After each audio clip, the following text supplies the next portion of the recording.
आगे बढ़ते हैं और नजर डालते हैं बड़े खबर पर। बड़े खबर अमेरिका से जुड़ी हुई। आपको बता दें, अमेरिका के सदर जो बाइडेन की दूसरी कोरोना रिपोर्ट सामने आ गई है। दूसरी कोरोना रिपोर्ट नेगेटिव आई है, यानी उनका दिल्ली आना तकरीबन तय है कि उनकी अहलिया की कोरोना रिपोर्ट पॉजिटिव आई थी। उसके बाद से उनका भी चेकअप कराया गया। आपको बता दें कि जो बाइडेन की अहलिया जिल बाइडेन की कोरोना रिपोर्ट पॉजिटिव आई थी, जिसके बाद जो बाइडेन का भी टेस्ट कराया गया था। हालांकि उनकी दोनों रिपोर्ट अब नेगेटिव आई हैं।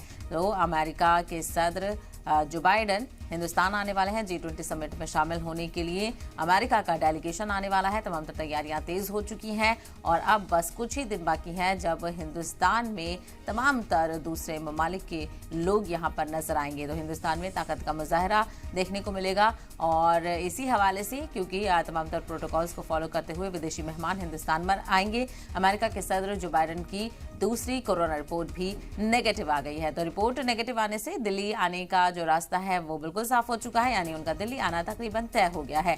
आपको बता दें कि जो बाइडेन की अहलिया जिल बाइडेन की रिपोर्ट कोरोना की रिपोर्ट पॉजिटिव आई थी, जिसके बाद से थोड़ा सा खदशा बढ़ गया था क्योंकि उनके जो क्लोज कॉन्टैक्ट्स के लोग हैं उनका भी टेस्ट कराया गया, जिसमें से जो बाइडेन का 2 बार कोरोना टेस्ट कराया गया और दोनों ही रिपोर्ट्स नेगेटिव आने से कहीं ना कहीं खुशाइंद खबर है।